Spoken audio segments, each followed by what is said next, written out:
Hai para Sudaners, kumaha kabarna? Damang sadena dengan saya si Otong kembali lagi di channel Ningali Film. Pada episode kali ini kita akan membahas alur cerita dari film The Legend of Zu untuk bagian yang keempat. Dan tidak usah berlama-lama lagi, mari kita mulai ceritanya.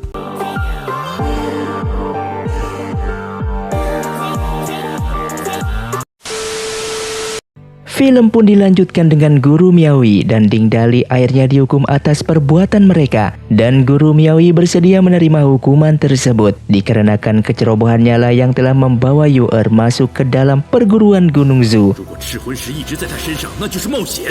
Sedangkan di sisi lain, yang ternyata Zi saat ini masih hidup dan ia pun langsung menyerang Chen-Er yang dianggapnya merupakan mata-mata sekte iblis. Namun Chen-Er mengatakan bahwa kemarin hanyalah berpura-pura saja. Ia pun langsung menceritakan kalau kemarin di saat dia latihan, ia tak sengaja melukai sebuah burung merpati. Di sana ia melihat burung itu membawa sebuah surat, yang ternyata surat itu dari seorang mata-mata dari perguruan Gunung Zu yang akan diberikan kepada sekte iblis.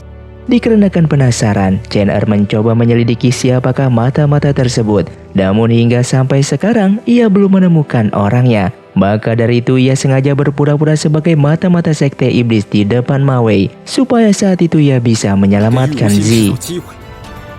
Tidak hanya itu, Chen-Er juga berpura-pura terluka di hadapan Yun sambil memberikan sebuah surat kepada Yun dengan memberikan kode kalau ada anggota sekte iblis yang sedang mengintai dirinya. Yun pun membaca isi surat tersebut dengan menyuruhnya untuk menolong Zi secepatnya. Dan Guru Xiaoru pun dengan cepat pergi ke lokasi untuk menolong Zi, sehingga semuanya itu merupakan rencana dari Chen-Er. Dan ia mengatakan kalau dirinya bukanlah seorang mata-mata. Tak lama kemudian Ketua Yuo pun datang ke sana dan membenarkan perkataan Chen-Er kalau ia bukanlah mata-mata. Namun Zi yang sudah terlanjur kesal kepadanya lalu pergi dari sana. Singkat cerita, Guru Wu menghampiri Guru Miawi di dalam penjara sambil mengatakan kalau saat ini Ketua Yuo menyuruhnya membawa Guru Miawi ke menara lembah penakluk iblis untuk menjaga iblis di dalam menara. Dan Ding Dali saat ini akan dipenjara seumur hidup di sana. Pada awalnya Guru Miawi tidak setuju akan hal tersebut, namun dia tidak bisa berbuat apa-apa dikarenakan itu semuanya sudah diperintahkan oleh Ketua Yuo. Kemudian setelah itu Zhang dan Yung menjenguk Ding Dali. Mereka berdua mengatakan akan berusaha membujuk Ketua Yuo agar mencabut hukumannya. Saat itu Ding Dali berteriak dan marah. Ia menganggap perguruan Gunung Zu tidak jauh berbeda dengan sekte iblis yang sama-sama mementingkan batu merah padam di tubuhnya tanpa memikirkan Ding Dali sama sekali. Ia merasa hidupnya tidak berguna yang tidak dibutuhkan oleh semua orang selain batu merah padam tersebut. Ia yang frustasi lalu akan bunuh diri, namun tindakannya itu dicegah oleh Yun. Saat itu Yun menjadi marah dengannya dikarenakan Ding Dali yang sekarang bukanlah Ding Dali yang ia kenal. Saat ini Yun tidak suka melihatnya menjadi lemah dan putus asa dikarenakan seharusnya Ding Dali harus bisa mengendalikan batu merah padam tersebut, bukannya batu merah padam yang mengendalikan dirinya. Sedangkan di istana sekte iblis, Jingwo marah besar kepada Yu'er yang lagi-lagi telah gagal mengambil batu merah padam. Ia pun melarang Yu'er untuk memanggilnya dengan sebutan ayah dikarenakan ia tidak memiliki anak yang tidak berguna seperti Yu'er. Sehingga mulai sekarang Yu'er dilarang untuk keluar dari istana sekte iblis. Dan Yu'er hanya bisa menangis dikarenakan ayahnya sendiri seperti tidak menganggapnya sebagai anak dan justru menganggapnya sebagai budak yang harus menuruti niat jahat dari sang ayah. Singkat cerita, Ketua Yuo mengumpulkan para muridnya dikarenakan saat ini pedang Nanming sudah hilang. Maka dari itu penjara yang menjaga kerajaan iblis akan melemah. Saat ini mereka diperintahkan untuk mencari ketiga pedang yang tersebar di seluruh dunia. Dan pedang itu bernama Pedang Kingsu, Pedang Ziying, dan Pedang Shenmu. Yang dimana pedang tersebut nantinya bisa dijadikan alat untuk menyegel penjara Raja Iblis. Sehingga mereka berempat pun bersiap-siap untuk turun gunung. Sebelum pergi, Yun sempat berpamitan dengan Ding Dali sambil bercerita kalau ia akan berusaha membuat Ding Dali keluar dari penjara tersebut dan membujuk Ketua Yuo agar meringankan hukumannya. Tidak hanya itu, ia juga menyatakan cintanya kepada Ding Dali, yang mengatakan ia sudah menyukai Ding Dali sejak pertama kali bertemu, dan setelah itu ia pun pergi dari sana. Namun ternyata tanpa Yun sadari kalau orang yang diajak bicara itu merupakan sebuah kayu, dan Ding Dali sudah tidak berada di penjara tersebut. Singkatnya, mereka berempat saat ini telah turun gunung, dan saat itu Ketua Yuo menghampiri mereka dengan mengatakan ia memiliki kejutan yang ternyata Ding Dali juga berada di sana. Kemudian Ketua Yuo menjelaskan alasan ia melepaskan Ding Dali dikarenakan ia kemarin Ding Dali sudah berjanji tidak akan menyerah dengan batu merah padam, dan saat ini ia akan berusaha mengendalikan batu tersebut agar ia tidak lagi terhasut oleh kekuatan iblis. Ding Dali bertekad akan mengendalikan batu merah padam demi keselamatan dunia, dan mendengar hal itu Ketua Yuo pun merasa sangatlah senang.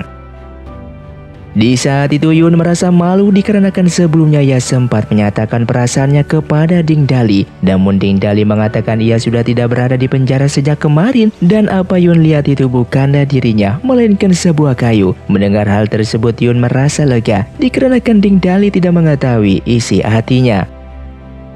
Saat itu Ketua Yuo meminta mereka untuk merahasiakan kepergian Ding Dali saat ini, dikarenakan ia memiliki sebuah rencana untuk mencari tahu siapakah mata-mata yang berada di perguruan Gunung Zu saat ini. Dan setelah itu mereka pun mulai berangkat untuk berpetualang mencari ketiga pedang tersebut.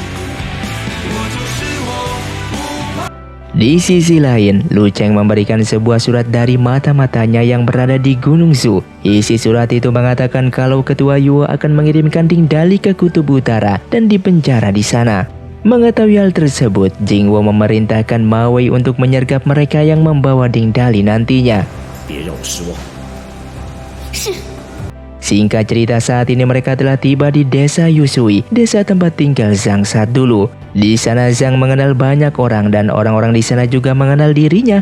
Di saat masuk ke desa itu, terlihat ada beberapa pemberontak yang menjaga wilayah tersebut. Mereka pun mulai berniat jahat yang akan menculik Zi dan Yun, yang mereka anggap wanita dari perguruan Gunung Zu sangatlah berguna untuk bos mereka nantinya. Lalu di saat Zi dan Yu sedang duduk makan, mereka berdua melihat seseorang yang kesusahan. Mereka pun mulai membantunya. Namun tiba-tiba pria yang didekati oleh Yun memberikan sebuah racun kalajengking di tangannya hingga membuat dia pingsan seketika. Zi yang akan menolongnya juga dibuat pingsan, dan pada akhirnya mereka berdua telah diculik oleh pemberontak tadi. Namun terlihat jabit rambut milik Zi terjatuh di tanah. Sedangkan di perguruan Gunung Zu, Xiao Ru membawa Ding Dali palsu ke penjara yang berada di Kutub Utara. Di sini hanyalah Ketua Yuo dan Guru Xiao Ru lah yang tahu kalau di dalam kereta itu bukanlah Ding Dali yang asli, sedangkan Guru Wu tidak mengetahuinya. Maka dari itu Guru Wu sangatlah tidak setuju kalau Ding Dali dibawa pergi ke Kutub Utara. Ia takutnya nanti di perjalanan Sekte Iblis akan menghadang perjalanan mereka. Singkatnya, di perjalanan Guru Xiao Ru beserta para murid tiba-tiba diserang oleh Sekte Iblis, sehingga Ma Wei pun berusaha merebut Ding Dali yang berada di dalam kereta, sehingga pertarungan pun terjadi di sana. Dan terlihat di dalam kereta itu yang ternyata ada seseorang murid dari perguruan Gunung Zu. Kemudian Ketua Yuo pun dengan cepat datang ke sana dan berhasil menangkap Ma Wei. Singkat cerita, malam pun tiba. Di sini Ketua Yuo sengaja membuat sebuah perjalanan mengantar Ding Dali ke Kutub Utara. Hal itu dilakukannya untuk mencari tahu mata-mata di perguruan Gunung Zu yang pasti sudah membocorkan berita tersebut. Keesokan harinya, Ketua Yuo berhasil kembali ke perguruan Gunung Zu sambil membawa Ma Wei yang sudah ditahan. Dan Ketua Yuo langsung menanyakan siapakah mata-mata yang berada di Gunung Zu saat ini. Dan terlihat Ma Wei menunjuk salah satu murid di sana yang bernama Suyang, yang tentu saja Suyang tidak mengaku dikarenakan ia bukanlah mata-matanya, dikarenakan Suyang ini murid dari Guru Wu. Maka dari itu ia pun mengatakan kalau Suyang bukanlah pelakunya. Namun Ketua Yuo mengambil tindakan tegas untuk menginterogasi Suyang terlebih dahulu. Di saat Suyang akan dibawa pergi, tiba-tiba Ma Wei seketika langsung membunuhnya. Guru Wu yang melihat itu seketika menjadi marah dan akan membunuh Ma Wei. Namun dihentikan oleh Ketua Yuo dan menyuruhnya untuk tenang. Setelah itu Ma Wei pun dibawa dan akan dimasukkan ke dalam penjara. Singkatnya, kematian Su Yang membuat hati Guru Wu sangatlah terpukul, dikarenakan Su Yang merupakan murid terbaik yang ia miliki. Oleh karena itu, Guru Wu meminta izin kepada Ketua Yuo untuk turun gunung, dikarenakan ia akan mengantar abu kremasi milik Su Yang kepada keluarganya. Lalu setelah itu Xiaoru memberikan serpihan robekan kertas, yang dimana kertas itu alat komunikasi antara mata-mata kepada sekte iblis yang ditemukan di kamar milik Su Yang. Dan Ketua Yuo mencurigai kasus ini dikarenakan baginya terlalu mudah menangkap Ma Wei saat ini, sehingga ia pun curiga kalau Ma Wei telah membuat sebuah rencana untuk memanipulasi dan menutupi mata-mata yang berada di Gunung Zhu. Ia pun percaya kalau itu Su Yang hanya dijadikan kambing hitam oleh Ma Wei supaya identitas mata-mata di Gunung Zhu tidaklah ketahuan. Singkat cerita, Jingwo kembali mendapatkan informasi dari mata-matanya kalau saat ini Ding Dali telah turun gunung dan Ma Wei telah dipenjara di perguruan Gunung Zhu dikarenakan telah ditangkap oleh Ketua Yuo. Mendengarkan hal itu, Jingwo bersiap pergi ke perguruan Gunung Zhu untuk menyelamatkan Ma Wei. Sementara itu di tempat lain, Zi dan Yun sudah dibawa di sebuah tempat oleh pemberontak kemarin dan mereka berdua akan dijadikan selir oleh bos di sana. Namun saat itu Zi melepaskan peliharaannya untuk memberitahukan kepada Chen Er. Di malam harinya, mereka bertiga mulai curiga akan kehilangan Zi dan Yun. Mereka pun curiga kalau Zi dan Yun saat ini sudah diculik. Di sana Ding Dali sengaja menemukan pita rambut milik Zi, dan tak lama kemudian peliharaan Zi tersebut menghampiri mereka dan menunjukkan jalan menuju tempat Zi dan Yun disekap. Untuk menyelamatkan mereka berdua, Chen Er berniat mengalihkan perhatiannya, sedangkan Ding Dali dan Zhang menyelinap masuk lewat belakang. Sedangkan di dalam Zi dan Yun sedang diikat dan dihampiri oleh seseorang yang bernama Tianji. Di sana ia berjanji akan melepaskan mereka berdua dan menyuruh Zi dan Yun untuk bersabar sebentar. Saat itu mereka berdua merasa heran kenapa pria tersebut baik kepada mereka. Dan setelah itu seorang pria pemberontak di tempat itu tiba-tiba masuk ke dalam. Untung saja Ding Dali dan Zhang datang tepat waktu untuk mengajar pria tersebut hingga pingsan. Mereka pada akhirnya berkumpul kembali dan segera kabur dari tempat tersebut. Setelah terasa jauh berlari, mereka pun berhenti sejenak. Dan tak lama kemudian Tianji pun datang menghampiri mereka. Yang ternyata Tianji saat ini juga berniat akan membunuh bosnya sendiri.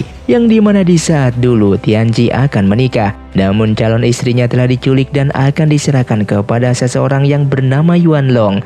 Dan Yuan Long ini sedang menganut ilmu sesat yang membutuhkan 100 gadis yang akan dikorbankan. Maka dari itu ia berpura-pura masuk ke dalam tempat milik Yuan Long dan menjadi anak buahnya dengan tujuan untuk membebaskan calon istrinya tersebut.